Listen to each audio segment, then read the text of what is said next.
I'm excited about this one because this actually went through a crash and landed on the water. Right. So this one crashed in Florida. So if you Google TBM Avenger Florida water crash, you'll see multiple videos from different angles of this one crashing. It's so amazing. That's like one of the most amazing I've ever seen of a water land because it was so close to shore. There were people right there next to it. And can you imagine being there that day?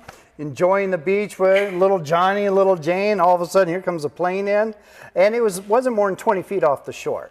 We're afraid of sharks in the ocean. We're not afraid of a plane. Exactly. Yeah, so this is the Avenger, not the shark. So would have been cool. And that was its third crash.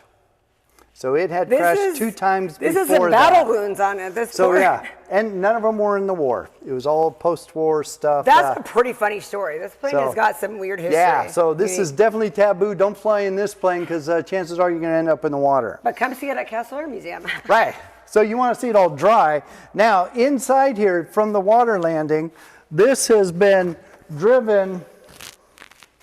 That's sand from Florida. Wow. So after it was drug out, after it was washed out, after it was driven on the back of the truck 3,000 plus miles, it is still full of sand.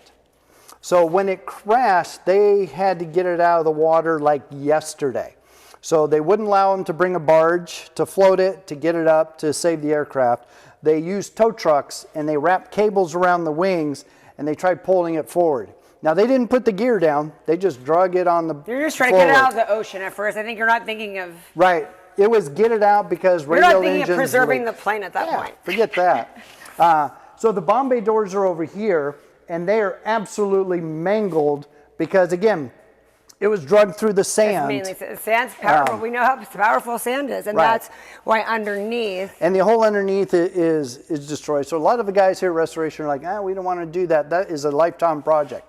Well, as soon as the F-117 leaves, this is going to sit in its spot, and it will become the long-term project to get done. Are we going to leave it a little bit mangled? No, we're going to put it back to display status. Everybody's like, throw all the parts down, throw sand down, and display it as is. I love that. Why not? It's too valuable of an aircraft to do that. And this is the type of plane, not this plane, but the Avenger, President Bush, flew this during World War II. Right. So it's kind of a cool plane to do that. And once they tried to drag it forward, it wouldn't go. They just were creating damage.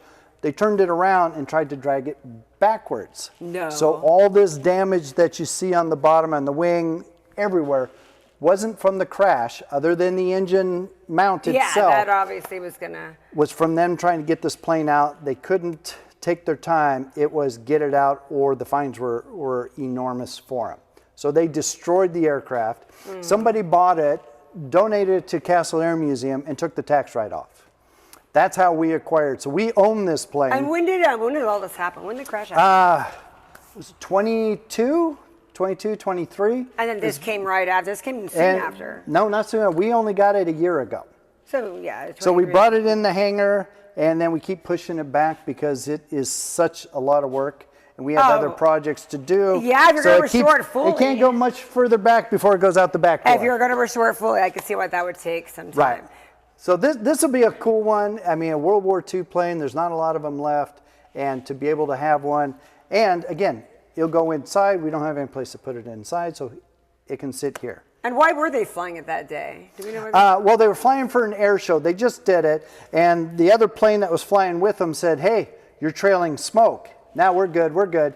Hey, there's smoke. The smoke's getting bigger. Oh no! No, we're good. One more pass." Well, it didn't quite make it. All right, but kudos to the pilot for landing it the way. Right, did it in the water. He did a beautiful tail drag. Dragged the tail, it slows the plane down, and it's supposed to settle into the water. Minimal damage to the aircraft. That's not always how you fly the plane. It's how you crash the plane. Yeah. He walked away, but the salt water itself did damage. We have the engine. The engine is absolutely destroyed for being in the water for less than 24 hours. This plane would never, ever fly again because of all the saltwater damage to it, plus the structural damage from them dragging this out of the surf. Third time was a charm for getting into retirement for good. Somebody's loss is Castle Air Museum's gain. I do love that the original sounds in there. There's something really cool if we kept it like this, though.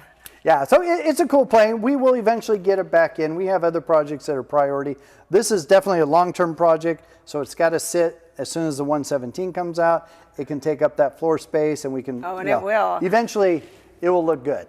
What can people see this if they come to Open Cockpit Day or no? Yeah. We okay, open. They can come in this one too. Okay, I didn't know if we could come back. Depending on how many volunteers we get, we'll open up both hangars. It's it really definitely depends on something to that. ask about on Open Cockpit Days to come see this one. Right. So if you want to volunteer on Open Cockpit Day, Oh, volunteer. Yes. You can help. We need somebody in the hangar to preserve our artifacts. We can't open it without, volunteers in here to make sure nobody steals, breaks, or damages our artifacts. Gosh, this would be the best place to volunteer. This is the best place out of all the places in the museum. Restoration's the place to be, I'm telling you. Well, thank you so much for letting us know about this. And then, we'll see you all at Open Cockpit Day.